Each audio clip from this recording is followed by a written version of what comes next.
Well, hi there, food friends. Welcome to Cavalcade of Food. I'm Kevin. Hi, Kevin. I'm Ralph behind the camera. And Ralph, we are kind of continuing our pumpkin palooza here. Pumpkin palooza. That's right, because we're into autumn now officially, and we are loving all things pumpkin.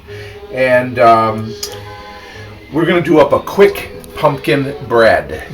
Okay? And this is really easy. So great for this time of year. Exactly. So what we're going to do is we're going to start with a third of a cup of butter and a cup of brown sugar. So if you had a stick of butter, which looks like you did, what did you? Well, it's got the markings right on the wrapper. Okay. So a third is not quite a half a stick, but a little larger than a quarter stick. And then how much brown sugar did you say? 1 cup. And what I'm going to do is I'm going to cream this together. Okay.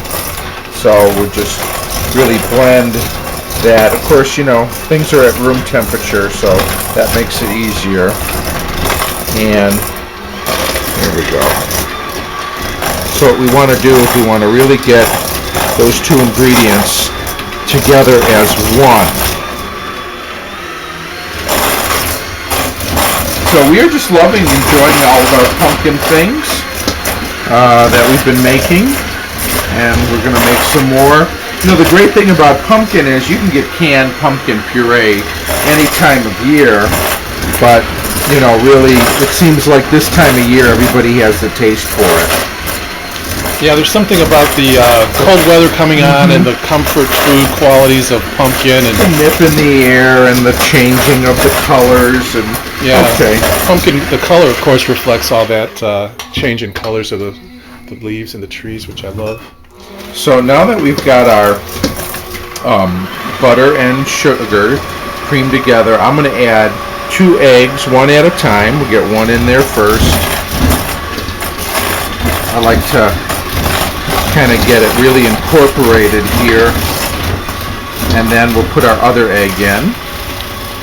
So we got 2 eggs. You can see this is a fairly simple recipe, and again, this is a quick bread. So this is like a sweet bread, like a zucchini bread or banana bread, and it's a quick bread in that it's not a yeast bread. It's going to be leavened up with baking powder. And then you just put it in the oven. You don't have to wait for the yeast and all that. So I've got a 1/4 cup of milk. We're going to put that in there. And then, of course, we can't have our pumpkin bread without our pumpkin. I've got a cup of pumpkin puree here. This is just pure pumpkin. And I use it right out of the can. Again, there's a difference between pumpkin puree and pumpkin pie filling. They're not the same.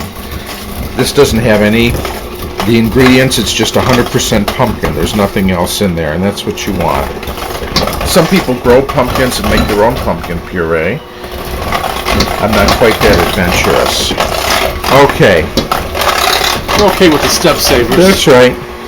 All right. So there's our wet batter.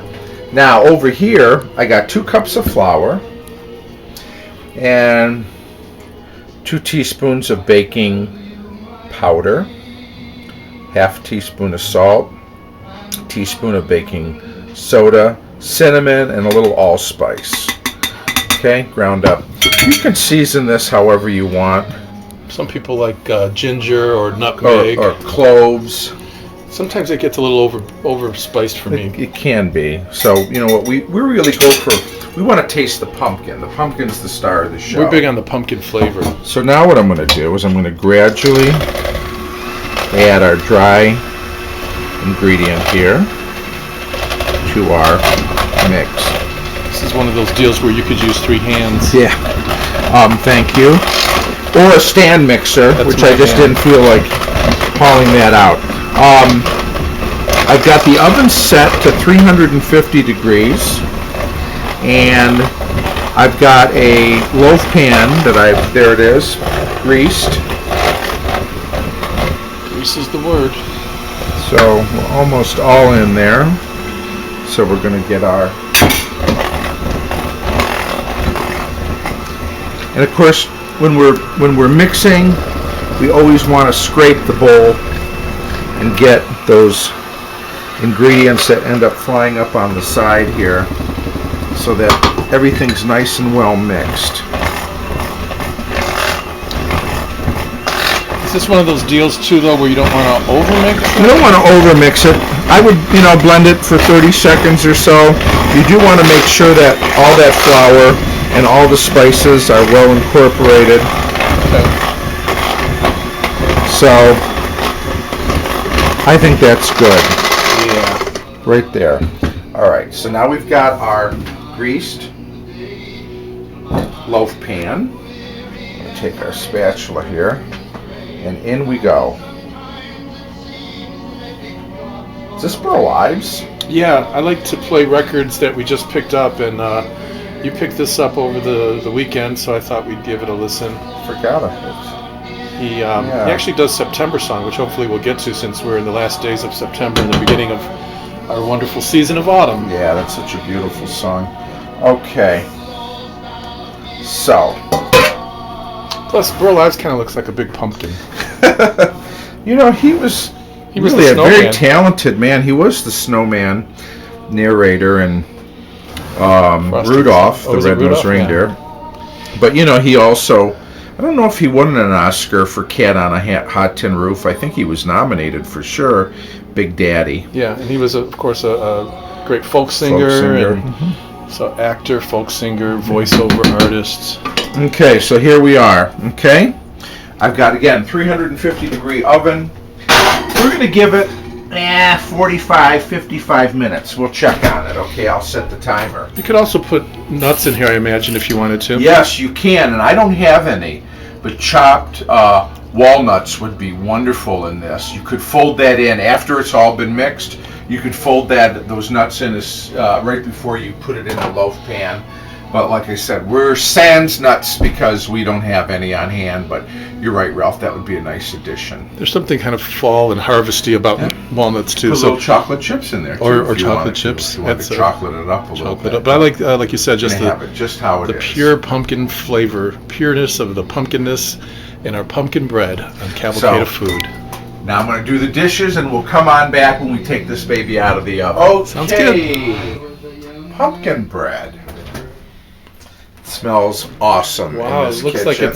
like it's rising almost too high almost to the rack. To the rack. Wow. Looks really good though. Toothpick test.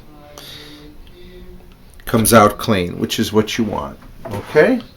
So it's been in maybe about 55 minutes. At 350. Mm-hmm. I'm gonna take it. Isn't that Sometimes, pretty? Doesn't pumpkin take a little longer to cook a little? Well, pumpkin has a lot of moisture. But right. I guess that's what I meant. Yeah. So I'm going to leave it in the pan for a few minutes. And then we're going to take it out of the pan and just let it cool on the rack. Okay. And of course, it's too warm. If you were to try to cut it when it was warm, it would really crumble apart. So it's important to let it cool a good, say, 15 minutes or so? Yeah, I'm gonna leave it for about 5 minutes or so in the pan, and then I'll flip it out of here, and we'll put it on the rack and we'll see take how a it look looks. at it. Give it a little taste, perhaps. Perhaps we'll see how fast it'll cool off. Okay. Sounds good. But it's got a nice firm top, and then what we're hoping for is a nice moist pumpkin-y center. All right. Okay. Be right back. Wow. Sure smells good. Yeah. Look at that pumpkin bread. Isn't that beautiful? It's still pretty warm. Let me set the pan over here. But was it like almost an hour at 350? Mm-hmm. There it is. You get the pumpkin smell. Yes. A little bit of the cinnamon. I like that you're getting a lot of pumpkin smell, but not a lot of the spice, right. Overly spicy smell. So we're going to let it cool down because it's still quite warm. But there it is. You can see it was very simple to make. Again, you could put nuts in it. You could put some little mini chocolate chips in it. It's great. Served just with butter. You could make your own special, like a cinnamon butter or some kind of flavored butter to go on it. You could make like a sweet cream cheese to put with it as well. Because that's a nice combination. I'm looking forward to trying it. I'm looking forward to trying other of your fun pumpkin recipes this autumn. Yeah, Pumpkin Palooza right here, folks. So we had a great time doing this. Hope you did too. Thanks for being a part of it, and we'll see you next time. Thanks for joining us on Cavalcade of Food. Bye.